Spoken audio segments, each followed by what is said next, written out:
Hello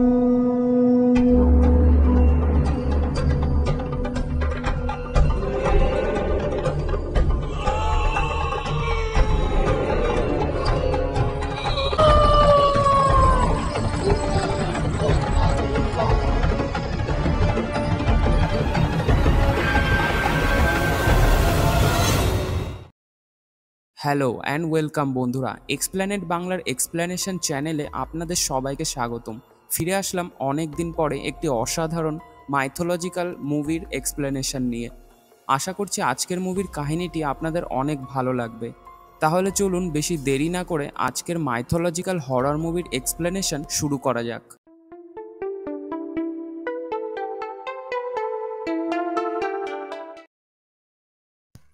বন্ধুরা, আজকের যে কাহিনীটি আপনাদের সামনে তুলে ধরব সেটা হলো একটি পৌরাণিক কাহিনী। এই কাহিনীতে দেখানো হয়েছে একজন দেবী স্বর্গ থেকে পৃথিবীতে আসেন আর মর্তে এসে তিনি দুটি বাচ্চার জন্ম দেন। এমন কি ঘটল যে তিনি তার দুটো বাচ্চাকে পৃথিবীতে রেখে স্বর্গে ফিরে গেলেন? সময়ের সাথে সাথে এমন কি ঘটনা ঘটল যে পৃথিবীর মানুষেরা সেই দেবীকে বাদ দিয়ে তার দুই সন্তানের পুজো করা শুরু করলো?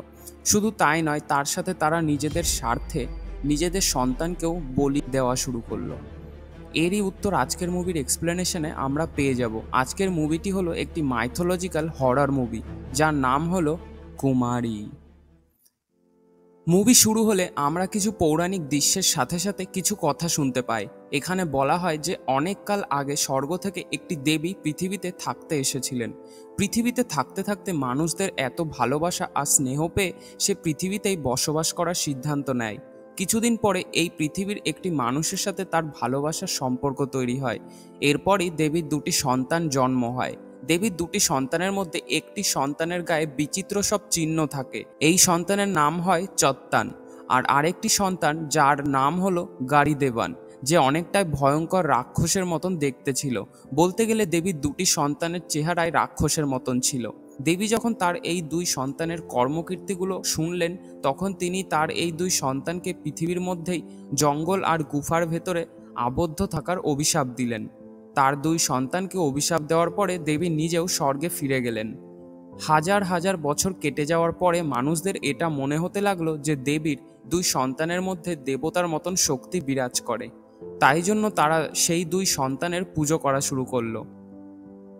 এভাবেই মানুষ ধীরে ধীরে নিজেদের স্বার্থসিদ্ধি লাভ করার জন্য সেই দুই সন্তানের আলাদা আলাদাভাবে পুজো করতে শুরু করে। কেউ প্রচুর ধন সম্পত্তি লাভের জন্য এক ছেলের পুজো করে, কেউ আবার অনেক নাম যশ খ্যাতি পাওয়ার জন্য আরেকটি ছেলের পুজো করে। মানুষ এই রীতি অনেক বছর ধরে করতে শুরু করলো। ধীরে ধীরে সেই মানুষদের ওপরে দেবীর যে আশীর্বাদ ছিল সেই আশীর্বাদও কমতে থাকে। এরপরই মুভির দৃশ্য শুরু হয়। হাজার হাজার বছর কেটে গেছে। একটা বাচ্চাকে দেখানো হয় যে একটি ক্ষেতের মধ্যে বসে ফল খাচ্ছিল। বাচ্চাটির নাম হলো চুক্কান। চুক্কান যখন ওই রাস্তা দিয়ে যাচ্ছিল তখন সে ভুলবশত ওই গ্রামের প্রধান থুপ্পানের বাড়িতে পৌঁছে যায়। ওই প্রধান ওই ছেলেটিকে যা তা বলতে শুরু করে। আসলে এই গ্রাম প্রধান অনেক কঠোর আর অনেক অত্যাচারী একজন জমিদার ছিল। এই জমিদার গ্রামের মানুষদেরকে প্রথমে জমি নয়তো টাকা ধার দেয়, তারপরে সেই গ্রামের মানুষদের ওপরে অত্যাচার করে। জানালার ওপাশ থেকে এই প্রধানের স্ত্রী, যার নাম ছিল কুট্টি, সে তার স্বামীর এই কীর্তিকলাপগুলো দেখতে থাকে। একটি ছোট্ট বাচ্চা ছেলেকে এমনভাবে বকাবকি করতে দেখে তার স্ত্রী অনেক রেগে যায়। যখন গ্রাম প্রধান বাকি লোকেদের খাবার খাওয়াচ্ছিল তখন তার স্ত্রী লুকিয়ে সেই বাচ্চা ছেলেটি অর্থাৎ চুক্কানকেও খেতে দেয়। প্রধানের স্ত্রী ওই চুক্কানকে জিজ্ঞাসা করে যে তুমি তো অনাথ আর জঙ্গলে জঙ্গলে ঘুরে বেড়াও, তোমার কি কোনো ভয় টয় লাগে না? তুমি কি জানো না জঙ্গলে চত্তান নামের রাক্ষস ঘুরে বেড়ায় আর সে মানুষদেরকে দেখলেই মেরে ফেলে? এর উত্তরে বাচ্চা ছেলেটি বলে যে রাক্ষসটা সবাইকে কিন্তু মারে না, সে শুধু তাদেরকেই মারে যারা খারাপ মানুষ আর যারা কোনো না কোনো খারাপ কাজ করেছে। কুট্টি তখন চুক্কানকে জিজ্ঞাসা করে যে কোনোদিন সেই রাক্ষসকে দেখেছে কিনা। চুক্কান তখন কোনো উত্তর না দিয়ে সেখান থেকে কিছু খাবার নিয়ে জঙ্গলের দিকে চলে যায়। চুক্কান যেতে যেতে তার পুটলিটা সেখানেই ফেলে যায়। অনেকক্ষণ ধরে অপেক্ষার পরেও কুট্টি যখন দেখে চুক্কান এখনো ফিরছে না, তখন সে লুকিয়ে চুক্কানের পুটলিতে থাকা ফলগুলো খেয়ে নেয়। অন্যদিকে দেখানো হয় চুক্কান সেই খাবারের মধ্যে কিছু খাবার একটা পুটলিতে করে বেঁধে চত্তানের জন্য নিয়ে যাচ্ছে। আসলে চত্তান এই বাচ্চা ছেলেটির বন্ধু হয়ে যায়, কেননা এই বাচ্চা ছেলেটি নিষ্পাপ এবং এর মনে কোনো হিংসা ছিল না। বাচ্চা ছেলেটি চাত্তানের জন্য খাবার নিয়ে যেত। চাত্তান সেই খাবারের বদলে বাচ্চা ছেলেটিকে কিছু দামি অলংকার দিত। এর পরের দৃশ্যে দেখানো হয় সেই অত্যাচারী জমিদারকে। জমিদার এটা জানতে পেরে গিয়েছিল যে তার স্ত্রী কুট্টি লুকিয়ে সেই ছোট্ট বাচ্চা ছেলেটি অর্থাৎ চুক্কানের পুটলি থেকে খাবার খেয়েছে। এটা জানতে পেরে অত্যাচারী জমিদার অনেক রেগে যায় আর সে তার স্ত্রীকে অনেক মারধর করে।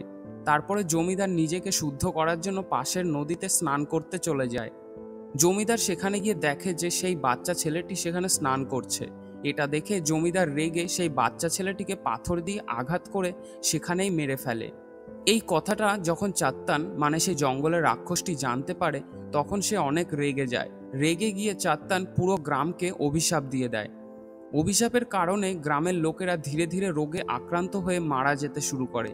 এই অভিশাপের ভয় পেয়ে গ্রামবাসীরা জমিদারের কাছে সাহায্যের জন্য যায়, কিন্তু জমিদার নিজেও সেই রোগে আক্রান্ত হয়ে গিয়েছিল। সেই জমিদার এই অভিশাপ থেকে নিজেকে এবং গ্রামবাসীকে মুক্তি দেওয়ার জন্য দেবীর পুজো করতে শুরু করে, কিন্তু তাতে কোনো ফায়দা হয় না। তারপরে জমিদার চাত্তানের সেই অভিশাপ থেকে বাঁচতে চাত্তানেরই ভাই গাড়ি দেবানের পুজো করা শুরু করে। গাড়ি দেবানের পুজো করলে পুরো গ্রাম থেকে সেই অভিশাপ ধীরে ধীরে মিটে যেতে শুরু করে। এরপরে অনেক বছর কেটে যায়। এই মেয়েটিকে দেখানো হয় যার নাম হলো কুমারী।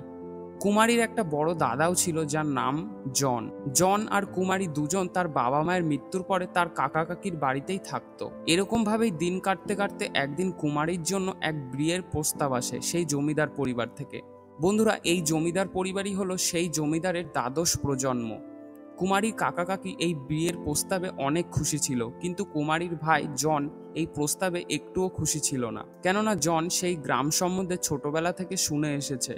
জন তার বোনকে বলে যে সেই গ্রামটি একটি অভিশপ্ত গ্রাম, সেখানে মাটি অভিশপ্ত, সেখানে কেউ তার ছেলেমেয়ের বিবাহও দেয় না। জন কুমারীকে আরও বলে যে যেই ছেলের জন্য কুমারীর প্রস্তাব এসেছে সেই ছেলেটিও মানসিকভাবে অনেক দুর্বল এবং সে একটু পাগল টাইপের।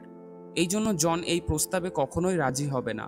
জনের এই কথা শুনে কুমারী তাকে বোঝায় আর বলে যে তার কাকা কাকি তাকে ছোটবেলা থেকে মানুষ করেছে আর তার কাকা কাকি তার সমস্ত খেয়াল রেখেছে, তাই সে এখন তার কাকা কাকির মনে একটুও কষ্ট দিতে চায় না। তাছাড়া কাকা কাকির কাছে আমি একটা বোঝা হয়েও তো থাকতে পারবো না, তাই না? কুমারীর এই কথা শুনে জন আর কিছুই বলতে পারে না। মন থেকে না চাইলেও তাকে এই প্রস্তাবে রাজি হতে হয়। এরপরে দেখতে দেখতে সেই পরিবারের ছোট্ট ছেলে অর্থাৎ ধ্রুবানের সাথে কুমারীর বিয়ে হয়ে যায়। আসলে অনেক বছর কেটে যাওয়ায় এখন দ্বাদশ প্রজন্মে এই গ্রামের জমিদার হলো ধ্রুবানের বড় জ্যাঠা। সে বিভিন্ন জাদুটোনা করে গ্রামের মানুষদের নিজের বশে করে রেখেছিল। এই যে লোকটিকে দেখছেন এটাই হলো ধ্রুবানের বড় দাদা, যে তার স্ত্রীর সাথে এই একই পরিবারে থাকতো। কুমারী আর ধ্রুবানের বিয়ে হয়ে যায়। বিয়ে হয়ে যাওয়ার পরে যখন তারা গাড়িতে করে গ্রামে ফিরছিল তখন তাদের গাড়ির সামনে একটি বৃদ্ধ মহিলা এসে পড়ে। ওই বৃদ্ধ মহিলাটি কুমারীকে বলতে থাকে যে তুমি ওই পরিবারে যেও না, এই গ্রামে তুমি পা রেখো না, তুমি যে পরিবারে যাচ্ছ সে পরিবারের মাটি অভিশপ্ত, সেই লোকেরা অভিশপ্ত, তাই তুমি যদি ওই পরিবারে যাও তাহলে সেই অভিশাপ তোমার জীবনেও লেগে যাবে। কুমারী মনে মনে অনেকটা ভয় পেয়ে গিয়েছিল, কিন্তু ধ্রুবানের কাকা সঙ্গে সঙ্গে গাড়িটাকে আগে নিয়ে যেতে বলে এবং কুমারীকে বোঝায় যে সে যেন এই সব কিছুতে কান না দেয়, কারণ গ্রামে ঢুকলে এরকম অনেক কথাই লোকে বলবে। এরপরে তারা ধ্রুবানের বাড়িতে চলে আসে। রাত্রিবেলায় কুমারী যখন তার শ্বশুর বাড়ির ভেতরটা ঘুরে দেখছিল তখন সে লক্ষ্য করে যে পুরো বাড়িটা কেমন যেন নিস্তব্ধ রয়েছে। সবাই সবার কাজে ব্যস্ত আর পুরো বাড়িটা একটা নির্জন এলাকার মতো মনে হচ্ছে। হঠাৎ করে কুমারী লক্ষ্য করে যে ধ্রুবানের কাকা বাড়ির ভেতরেই কারোর পুজো করছে আর সেই পুজো লুকিয়ে লুকিয়ে ধ্রুবান দেখছিল। কুমারী এই ব্যাপারে ধ্রুবানকে জিজ্ঞাসা করলে ধ্রুবান কোনো উত্তর না দিয়েই বিছানায় শুয়ে পড়ে। পরের দিন কুমারী যখন পুরো বাড়িটা একটু ঘুরে দেখছিল তখন সে পেছন দিকে সেই জঙ্গলে যাওয়ার রাস্তাটা দেখতে পায়। কুমারী যখনই সেই দরজাটার কাছে পৌঁছায়, সেই দরজাটা খুলতে যাবে তখনই একটি ছোট্ট বাচ্চাকে দেখতে পায় যে কুমারীকে তার দিকেই ডাকছিল। বাচ্চাটিকে দেখে আপনারা চিনতেই পারবেন এটা আর কেউ না বরং চুক্কান, যাকে সেই গ্রামের অত্যাচারী জমিদার মেরে ফেলেছিল। চুক্কানের কথায় কুমারী যখনই জঙ্গলের দিকে এগিয়ে যেতে লাগছিল তখনই সেখানে তার বৌদি চলে আসে। কুমারীর বৌদি এসে কুমারীকে তখনই সেখান থেকে নিয়ে যায় আর কুমারীকে বলে যে তাদের এই জঙ্গলে ঢোকার নিষেধ আছে, কারণ সেখানে চাত্তান নামের এক দানব বসবাস করে। বৌদি কুমারীকে নিয়ে সেই পুকুরের কাছে চলে আসে যেখানে জমিদার চুক্কানকে মেরে ফেলেছিল। সেখানে গিয়ে কুমারীর বৌদি গ্রামের সম্পূর্ণ ইতিহাস বলতে শুরু করে। কিন্তু এখানে বৌদি কুমারীকে সম্পূর্ণ ইতিহাস বললেও একটা কথা লুকিয়ে রাখে। সেই কথাটা কি সেটা আমরা পরে জানতে পারবো। যাই হোক, কুমারী বৌদির সমস্ত কথা শুনলেও সেগুলোর ওপরে অতটা বিশ্বাস করে না। সেদিন কুমারী যখন রাতে ঘুমাচ্ছিল তখন কুমারী স্বপ্নে একটি মহিলা ও তার হাতে রক্তে মাখা একটি ছোট্ট বাচ্চাকে দেখতে পায়। কুমারী হঠাৎ করে সেই স্বপ্নের মাঝখানেই জেগে ওঠে। কুমারী ঘুম থেকে উঠলে সে দেখে ধ্রুবান এখনো বসে রয়েছে, সে এখনো ঘুমায়নি। কুমারী ধ্রুবানকে তার খারাপ স্বপ্নের কথা বলে। ধ্রুবান তখন একটি ছোট্ট পাথর দেয় কুমারীকে আর বলে এই পাথরটা নিয়ে ঘুমালে তার আর কোনো বাজে স্বপ্ন আসবে না। কুমারী কিছু না বুঝেই পাথরটা নিয়ে ঘুমিয়ে পড়ে।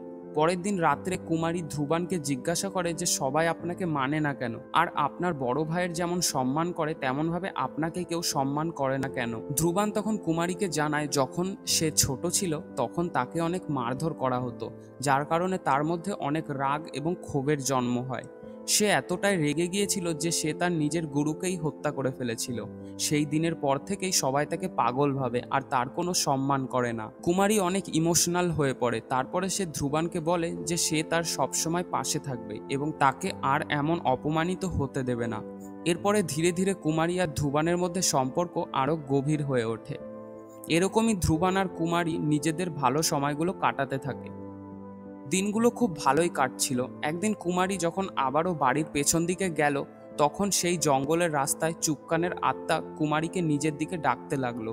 এইবার কুমারীকে আটকানোর আর কেউ ছিল না, তাই জন্য চুপকানের কথা শুনে কুমারী সেই জঙ্গলের দিকেই যেতে লাগলো। কুমারী যখনই জঙ্গলের মধ্যে প্রবেশ করে কিছুটা দূরে যেতেই সে একটি মহিলাকে দেখতে পায়, যে কুমারীকে জানায় গান্ধী পরিবারের সবাই তোমাকে নিয়ে অনেক খুশি, তাই না?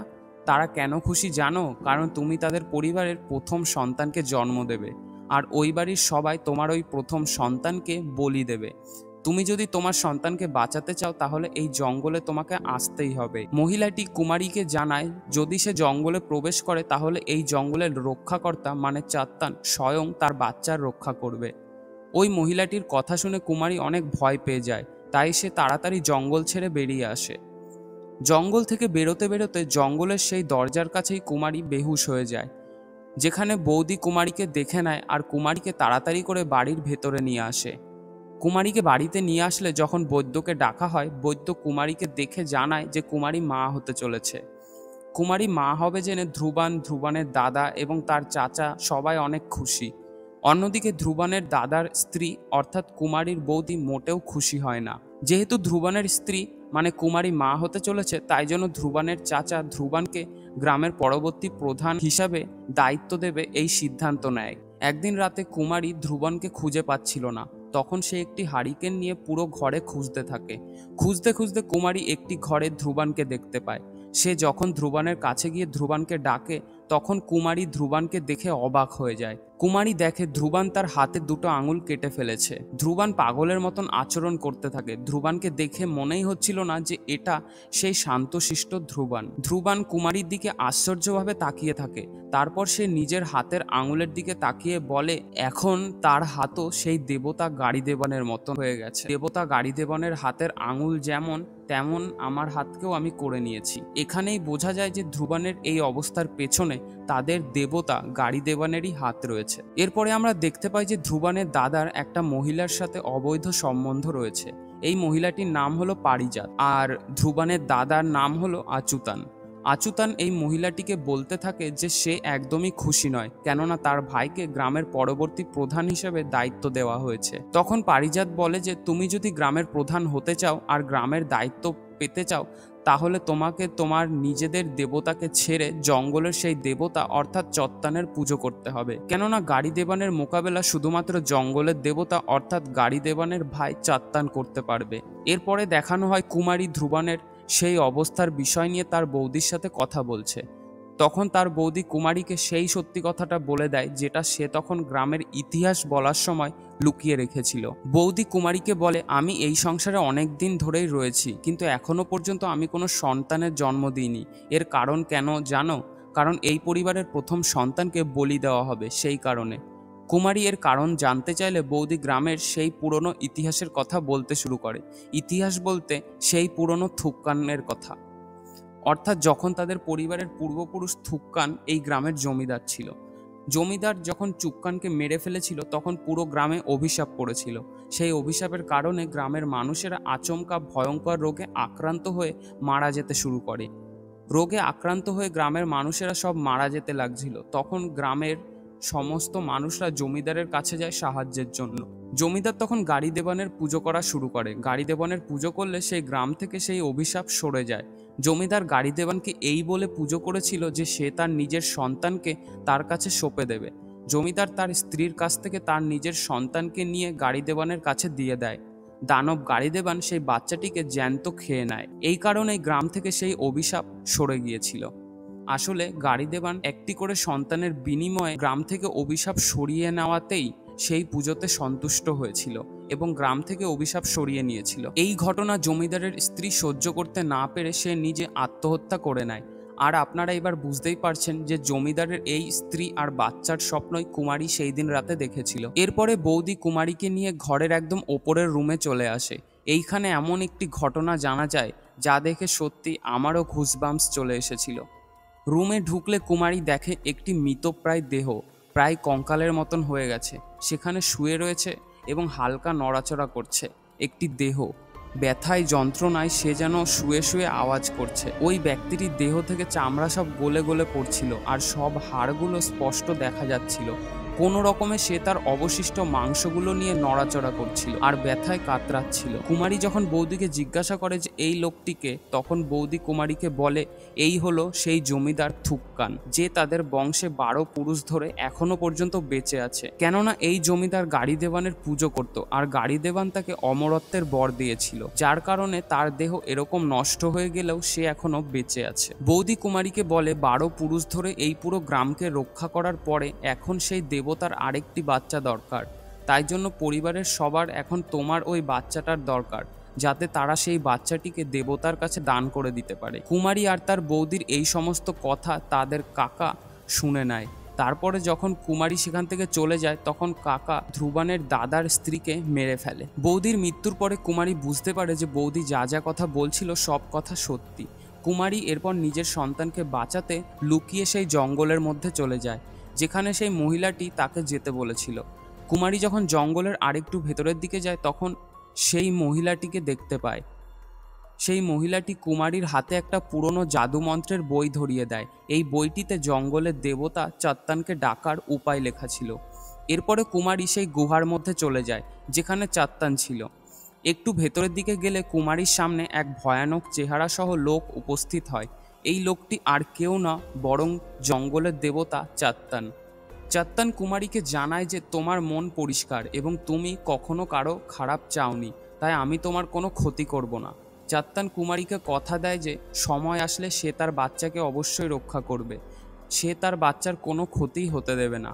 চাত্তান কুমারীকে একটি পাথর দেয় আর বলে এটা তুমি তোমার কাছে রাখো, এটা যতক্ষণ তোমার কাছে থাকবে তোমার কোনো ক্ষতি হবে না। এরপরে ওই বৃদ্ধ মহিলাটি কুমারীকে বলে এই পাথরটি তোমার বাড়ির কোথাও একটা মাটিতে পুঁতে রাখবে আর বাকি সব কিছু চাত্তান দেবতার ওপরে ছেড়ে দেবে। এরপরে কুমারী নিজের বাড়ি ফিরে আসে। কয়েকদিন পরে হঠাৎ করে গ্রামে সেই অভিশাপ আবারও শুরু হয়। গ্রামের মানুষজন ভয়ানক রোগে আক্রান্ত হয়ে মারা যেতে থাকে। ঠিক এমনটাই ভয়ানক অভিশাপ 12 পুরুষ আগেও এসেছিল যখন থুপ্পান এই গ্রামের জমিদার ছিল। গ্রামবাসীরা ধীরে ধীরে জমিদারের কাছে সাহায্যের জন্য আসে। গ্রামের জমিদার অর্থাৎ ধ্রুবানের কাকা গ্রামবাসীর কথা শুনে ভালোভাবেই বুঝতে পারে যে গ্রামে আবার অভিশাপ ফিরে এসেছে। আরও বুঝতে পারে যে কুমারী তার বাচ্চাকে বাঁচানোর অবশ্যই চেষ্টা করবে, তাই কুমারীকে আটকাতে হবে। ধ্রুবানের কাকা সময় নষ্ট না করে তাড়াতাড়ি ধ্রুবানকে গ্রামের প্রধান বানিয়ে দেয়। ধ্রুবান অত্যাচারী জমিদার হওয়ার চেষ্টা করে। শুধু তাই নয়, ধ্রুবান তার কাকার কাছ থেকে তন্ত্রমন্ত্রের বিদ্যাও নেওয়া শুরু করেছিল। অন্যদিকে কুমারী তার বাচ্চার বিপদ আসতে চলেছে ভেবে সেই জাদুমন্ত্রের বই বের করে চাত্তানের মন্ত্র জপ করে। এরপরে জঙ্গল দিয়ে একটা সাপ বেরিয়ে ধ্রুবানের চাচাকে কামড়ে দেয়। ধ্রুবানের চাচার সেখানেই মৃত্যু হয়ে যায়। গ্রামে আসা অভিশাপ নিয়ে ধ্রুবানের বড় দাদা আচুতান অনেক চিন্তিত হয়ে পড়ে। পারিজাতের কথাতে আচুতান চাত্তানের পুজো করতে সেই জঙ্গলের দিকেই যেতে থাকে। ঠিক তখনই চাত্তান আচুতানকে মেরে ফেলে, কেননা আচুতানের মনে পাপ ছিল এবং সে অনেক খারাপ কাজ করেছিল, তাই চাত্তান আচুতানকে মেরে ফেলেছিল। এরপরে ধ্রুবান তার কাকা এবং দাদার অস্থি জলে ভাসাতে ভাসাতে এটাই ভাবছিল যে এই গ্রামে সেই অভিশাপ আবার ফিরে আসলো কিভাবে।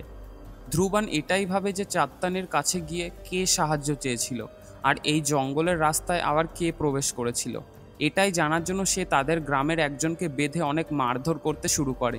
ওই শ্রমিকটি ধ্রুবানকে জানায় যে এসবের সঙ্গে তার কোনো সম্পর্ক নেই আর সে এসবের ব্যাপারে কিছুই জানে না, কিন্তু যদি তাকে আসল সত্যিটা জানতে হয় তাহলে তাকে অবশ্যই ওই জঙ্গলের ভেতরে আদিবাসীদের কাছে গিয়ে জিজ্ঞাসা করতে হবে। ধ্রুবান এই ব্যাপারটা আরও ভালোভাবে জানতে থুপ্পানের কাছে যায়। ধ্রুবান থুপ্পানকে জানায় যে সে চাত্তানকে মেরে ফেলবে, চাত্তানকে কোথায় খুঁজে পাওয়া যায়। থুপ্পান ধ্রুবানকে বলে যে সে চাত্তানকে কখনোই মারতে পারবে না, কেননা সে অনেক শক্তিশালী আর তাকে জঙ্গলে যেতেও বারণ করে। কিন্তু ধ্রুবান অহংকারী হওয়ায় সে জোর দেখিয়ে কয়েকজন লোক নিয়ে সেই জঙ্গলে প্রবেশ করে আর সেই আদিবাসীদের মারধর করে তাদেরকে জিজ্ঞাসা করে যে চাত্তান কোথায় আছে।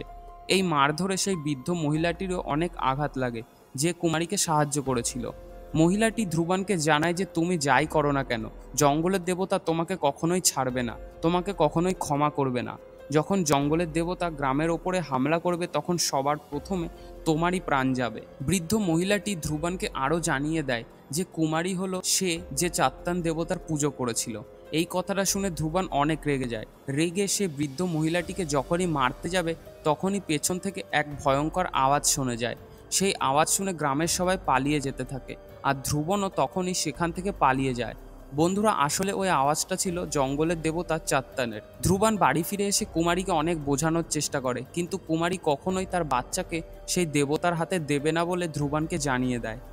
এই কথা শুনে ধ্রুবানও অনেক রেগে যায়। রাগে গজগজ করতে করতে সে কুমারীকে একটি ঘরে বন্দি করে রাখে। তারপরে সে তার বাচ্চার জন্মের জন্য অপেক্ষা করতে থাকে। এভাবেই সময় কাটছিল। হঠাৎ কুমারীর ভাই জন সেই গ্রামে আসে। কুমারী তার ভাইকে সমস্ত কথা জানিয়ে দেয়। জন যখন এইসব কথা শোনে তখন সে ধ্রুবানকে মারতে শুরু করে। মারপিট করতে করতে ধ্রুবান জনকে একদম মেরে ফেলে।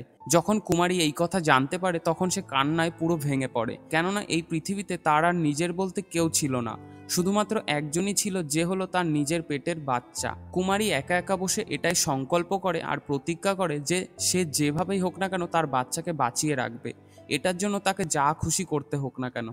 কুমারী এই সমস্ত বিষয়কে আরও ভালোভাবে জানতে সেই জমিদারের কাছে যায়। জমিদার তখন কুমারীকে জানায় যে সে তার কাজকর্মের জন্য অনেক দুঃখিত। থুপ্পান কুমারীকে বলে এখনও তার স্ত্রীর আত্মা শান্তি পায়নি এবং এই গ্রামের মধ্যেই ঘুরে বেড়ায়।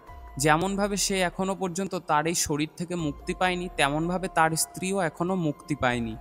জমিদার কুমারীকে জানায় যে চাত্তান তার বাচ্চার অবশ্যই রক্ষা করবে, কিন্তু তার অনেক শক্তির প্রয়োজন, আর এই শক্তি পেতে হলে তাকে এই ঘরের কালকট্রিতে আটকানো সেই দেবীর মূর্তি বের করে তার পুজো করতে হবে, যাতে যখন দুই ভাই অর্থাৎ চাত্তান আর গাড়ি দেবানের মধ্যে লড়াই হবে তখন দেবী যেন চাত্তানকে শক্তি দিতে পারে সেই যুদ্ধে জয়ী হওয়ার জন্য। এই কথা শোনা মাত্র কুমারী সেই বাড়ির কালকট্রিতে গিয়ে সেই দেবীর মূর্তি বের করে তার পুজো করা শুরু করে। এরপরই আসে সেই রাত যেদিন কুমারী তার বাচ্চার জন্ম দেয়।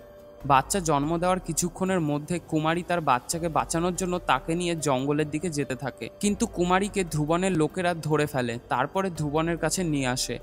তারপরে ধ্রুবন সেই বাচ্চাটিকে বলি দেওয়ার ব্যবস্থা শুরু করে। বাচ্চাটিকে একটি নির্দিষ্ট জায়গায় রেখে ধ্রুবন একটা গর্তের মুখ খুলে দেয় এবং তার হাত কেটে রক্ত সেই গর্তের মধ্যে ফেলে গাড়ি দেবান অর্থাৎ সেই দেবতার আহ্বান করতে থাকে। কিছুক্ষণের মধ্যে দেবতা ওপরে উঠে আসে আর এই পুরো মুভিতে প্রথমবার আমাদেরকে গাড়ি দেবান দেবতাকে দেখানো হয়, যে সত্যি ভীষণ ভয়ঙ্কর দেখতে ছিল। এখানেই দেখা যায় এই দেবতার হাতেও 3টি আঙুল ছিল, যেমনভাবে ধ্রুবন একসময় তার 2টো আঙুল কেটে ফেলেছিল। বাচ্চাটিকে ওখানে দেখে গাড়ি দেবান সেই বাচ্চাটির দিকে এগোতে শুরু করে। যখনই সে বাচ্চাদের কাছে পৌঁছায় তখনই জঙ্গলের দেবতা অর্থাৎ চাত্তান সেখানে উপস্থিত হয়। দুই দেবতাকেই দানবের মতন দেখতে ছিল। এরপর দুই দেবতার মধ্যে ভয়ঙ্কর এক যুদ্ধ শুরু হয়। গাড়ি দেবান কুমারীর বাচ্চাটিকে খাওয়ার জন্য যতই ছোটাছুটি করে চাত্তান ততই তাকে আটকানোর চেষ্টা করে। চাত্তান যেহেতু কুমারীকে প্রতিজ্ঞা করেছিল যে সে তার বাচ্চার কোনো কিছুই হতে দেবে না, তাই সে তার বাচ্চার রক্ষা করতে সেখানে এসেছিল। দুই দেবতা লড়াই করতে করতে সেই গর্তের মধ্যে ঢুকে যায়। এরপরে দেখা যায় ধ্রুবন নিজেই পুরো পাগলের মতন হয়ে গিয়েছে এবং সে নিজেই তার বাচ্চার বলি দেওয়ার জন্য এগিয়ে আসে। তখনই কুমারী আর ধ্রুবনের মধ্যে হাতাহাতি শুরু হয়। সেই হাতাহাতির মধ্যে কুমারী ধ্রুবনের বুকে চাকু দিয়ে হামলা করে তাকে সেখানেই মেরে ফেলে। এরপরে দেখা যায় সেই গুহার ভেতর থেকে চাত্তান বেরিয়ে এসেছে আর তার হাতে গাড়ি দেবন দেবতার কাটা জিভ রয়েছে, অর্থাৎ তাদের দুজনের মধ্যে লড়াইতে চাত্তান জিতে গিয়েছিল। এরপরে চাত্তান জঙ্গলের ভেতরে চলে যায় আর কুমারী তার বাচ্চাকে নিয়ে গ্রামে ফিরে আসে। এরপরে গ্রাম থেকে সেই অভিশাপ চিরকালের জন্য মুছে যায় এবং সেই গ্রামে এখন দেবীর পুজো করা হয়। এখন সেই গ্রামের জমিদার হলো কুমারী এবং সেই জমিদারের সমস্ত সম্পত্তিও কুমারীর হয়ে গিয়েছিল। কুমারী গ্রামের মানুষদের ওপর কোনো রকম কর আদায় করতো না এবং গ্রামবাসীদেরও সাহায্যের হাত বাড়িয়ে দিত। এইভাবে গ্রাম থেকে সমস্ত অভিশাপও পুরো কেটে গিয়েছিল এবং গ্রামবাসীরাও সবাই আনন্দে খুশিতে জীবন কাটাতে শুরু করে।